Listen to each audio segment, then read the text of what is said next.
Hello students, स्वागत है आपका अपने यूट्यूब चैनल वंदना क्लासेस में। तो आज है दिनांक 7 जून और 7 जून से बनने वाले जितने भी करंट अफेयर क्वेश्चन बनेंगे उन सभी क्वेश्चंस को आज हम यहाँ पर क्लियर करेंगे। आज की वीडियो बहुत ही महत्वपूर्ण और शानदार होने वाली है। तो आइए अपनी वीडियो को स्टार्ट करते हैं।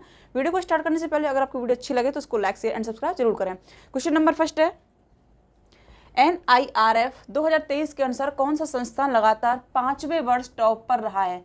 तो देखिए अभी NIRF national institute ranking framework के अकॉर्डिंग तो सबसे सीट्स पर रहा है, 5वें साल भी सीट्स पर रहा है। ये रहा है IIT मद्रास। देखिए IIT मद्रास से हम एक दो चीज़ जो करंट की चीज़ें उनके बारे में आपको बताऊंगी कि IIT मद्रास ने के जो शोधार्थी हैं उन्होंने पॉकेट फ्रेंडली जो डिवाइस है दूध में मिलावट की जांच के लिए इसको अभी खोजा था। इसके साथ में ही IIT मद्रास के शोधार्थी जो छात्र हैं उनके द्वारा और नासा के शोधार्थियों के द्वारा अंतरिक्ष में सूक्ष्म जीव का अभी अध्ययन किया गया था। और इसके साथ में ही IIT मद्रास के छात्रों के द्वारा भारत में पहला जो 3D प्रिंटेड हाउस है वह बनाया गया है IIT मद्रास के स्टूडेंट्स के द्वारा। देखिए अभी IIT मद्रास अभी 5वें साल भी टॉप पर रहा है। तो देखिए सेकंड स्थान पर रहा है IIT बेंगलुरु, IIT दिल्ली इसमें थर्ड स्थान पर है, IIT बॉम्बे इसमें फोर्थ पर है और जवाहरलाल नेहरू JNU इसमें 10वीं रैंक पर है। देखिए ये तो ओवरऑल हुआ है, लेकिन इसके बाद में अगर यूनिवर्सिटी रैंकिंग के अकॉर्डिंग देखते हैं तो देखिए यूनिवर्सिटी रैंकिंग के अकॉर्डिंग फर्स्ट स्थान पर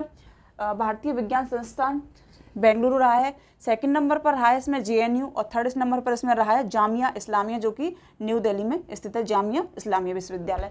तो ये सारे यूनिवर्सिटी के अकॉर्डिंग थे और ये सारे ओवरऑल जो कि इंस्टीट्यूट हैं वो सारे ये थे।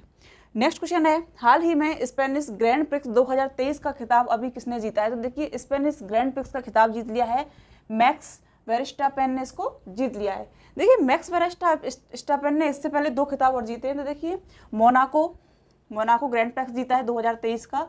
इसके साथ में ही अभी बहरेन 2023 का खिताब भी अभी इन्होंने जीत लिया है 2023 का। देखिए अभी ऑप्शंस को भी क्लियर करेंगे तो लुइस हैमिल्टन 7 बार के विश्व चैंपियन हैं लुइस हैमिल्टन, लेकिन अभी मैक्स वेरस्टापेन ने इनको पीछे छोड़ते हुए ये भी सेकंड पोजीशन पर रहे हैं लुइस हैमिल्टन। देखिए सर्जियो पेरेज भी 2 बार के जो ग्रैंड प्रिक्स हैं। देखिए कौन कौन से हैं, एक तो है सऊदी अरबिया है और सेकंड है अजरबैजान। इन दोनों का भी इन्होंने खिताब जीता था 2023 में सर्जियो पेरेज ने। नेक्स्ट क्वेश्चन है, हाल ही में सुलोचना लाटकर का निधन हुआ है, वे कौन थी। तो देखिए सुलोचना लाटकर थी, वो एक्ट्रेस थी, बड़ी फेमस एक्ट्रेस थी और इन्होंने 300 हिंदी और मराठी मूवीज में काम किया था।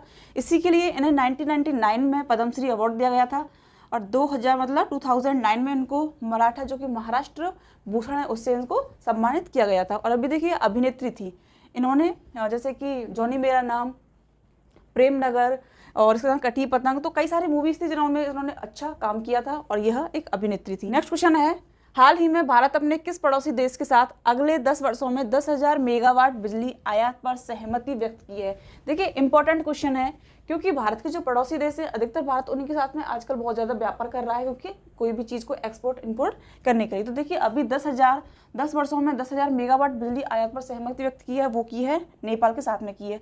देखिए 31 मई से लेकर 3 जून की यात्रा पर भारत जो कि नेपाल के प्रधानमंत्री हैं पुष्पकमल दहल प्रचंड यहाँ पर आए थे और इनके बीच में भी यहाँ पर समझौता ज्ञापन पर हस्ताक्षर हुए थे।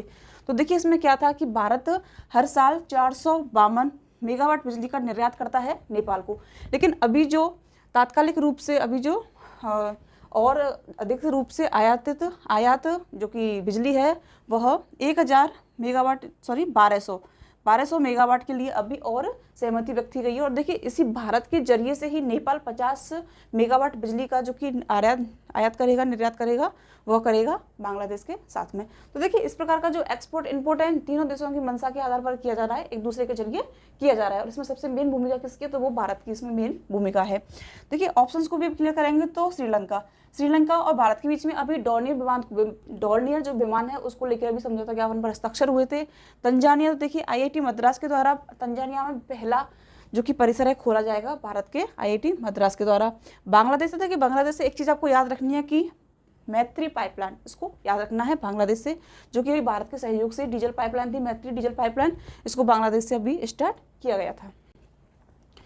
नेक्स्ट क्वेश्चन है, देखिए इसको सभी ने पढ़ा होगा, इंपॉर्टेंट क्वेश्चन है, लेकिन ये क्वेश्चन लिया क्यों गया है क्योंकि इसी प्रकार क्वेश्चन एक परीक्षा में आया था, वो उत्तराखंड से संबंधित आया था, तो इसलिए इसको भी ले लिया है कि 2 जून 2023 में किस राज्य में 2 एक्सप्रेस ट्रेनों और एक मालगाड़ी के बीच में भीषण हादसा हुआ है।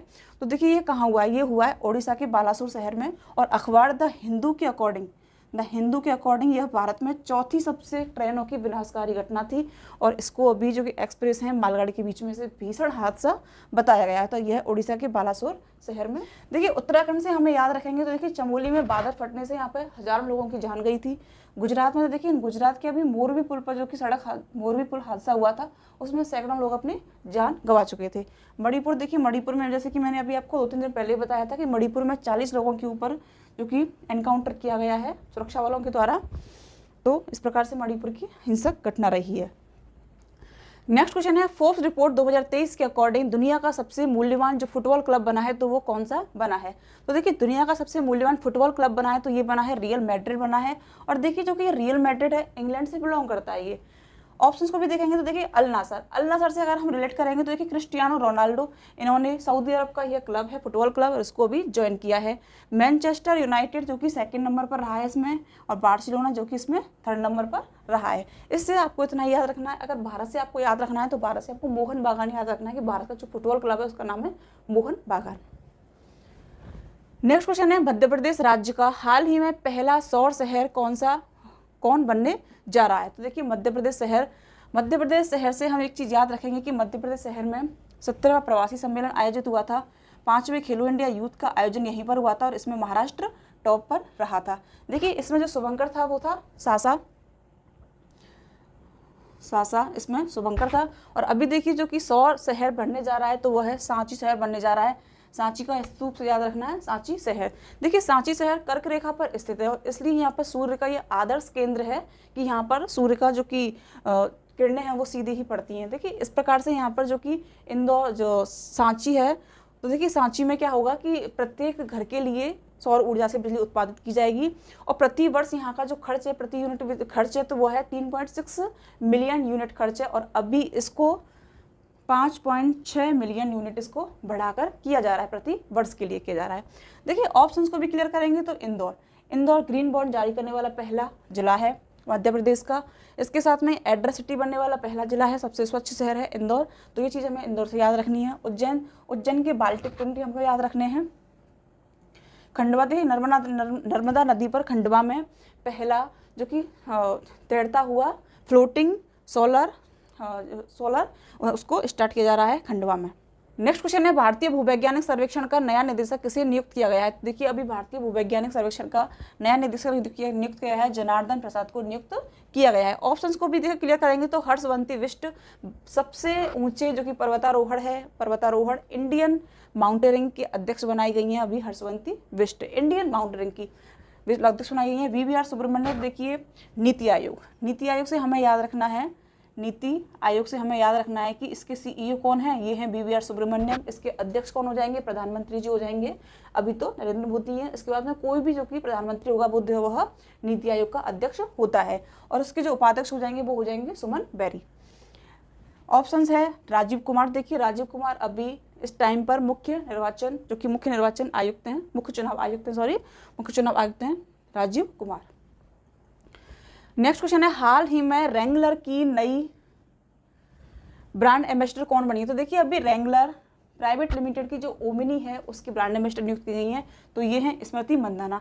देखिए इस बार WPL का आयोजन किया गया था, उसमें सबसे ज़्यादा जो महंगी खिलाड़ी रही थी वो स्मृति मंदाना रही थी।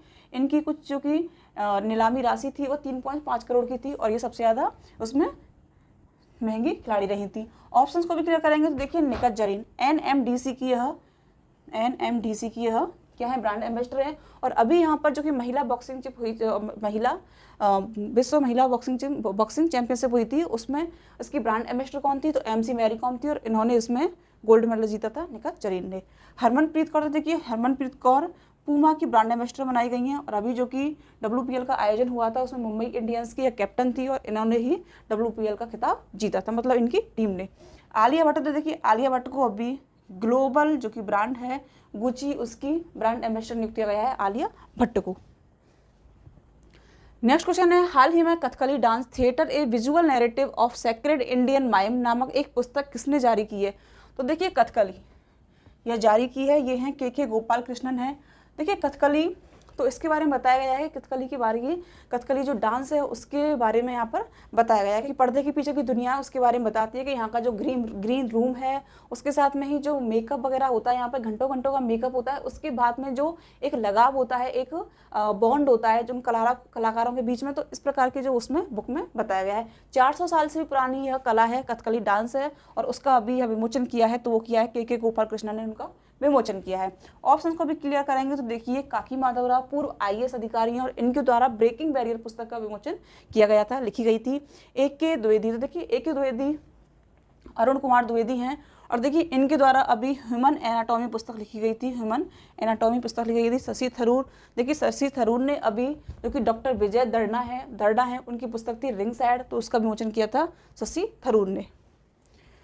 नेक्स्ट क्वेश्चन है 26 नवंबर 1949 को अंगीकृत भारतीय संविधान की प्रस्तावना से शब्द सम्मिलित नहीं। तो देखिए 26 नवंबर 1949 को भारत की जो प्रस्तावना थी उसको अंगीकृत अधिनियम और आत्मार्पित किया गया था, तो यह पूर्ण रूप से संविधान बनकर लागू नहीं हुआ था। 1950 में यह लागू हुआ था। और देखिए इसमें जो कि शब्द थे समाजवादी, पंथनिरपेक्ष और अखंडता, इन 3 शब्दों को 42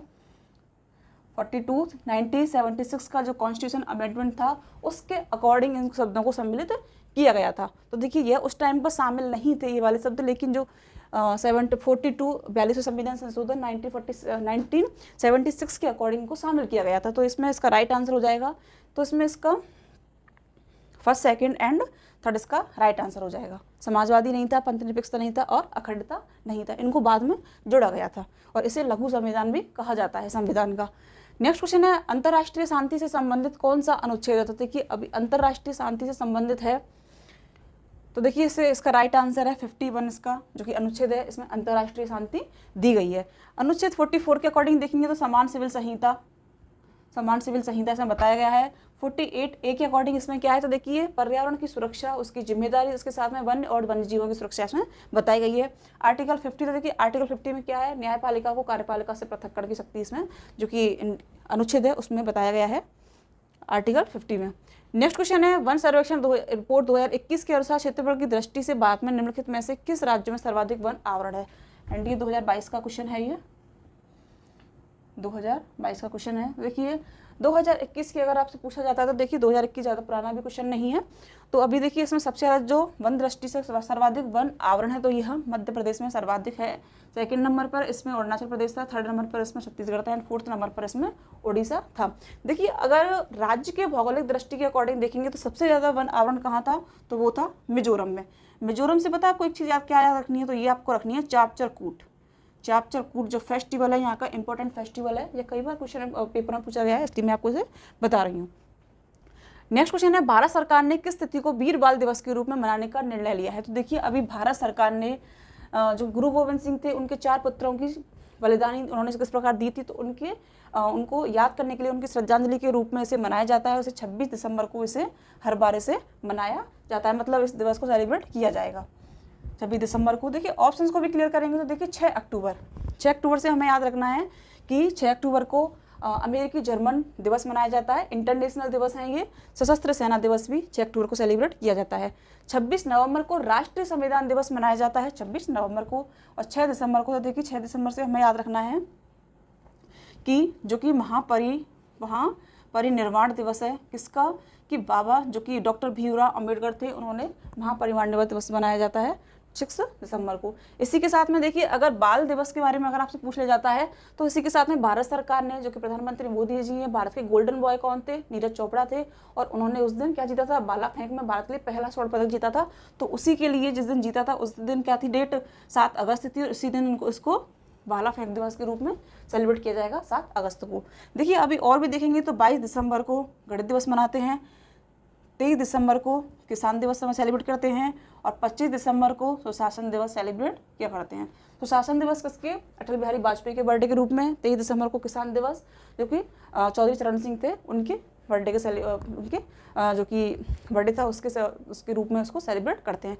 तो फ्रेंड्स इसी के साथ में आज के प्रश्नों की श्रृंखला को यहाँ पर समाप्त करते हैं। वीडियो अच्छी लगी हो, हेल्पफुल लगी हो तो उसको लाइक करें, शेयर करें एंड सब्सक्राइब करें। Thank you.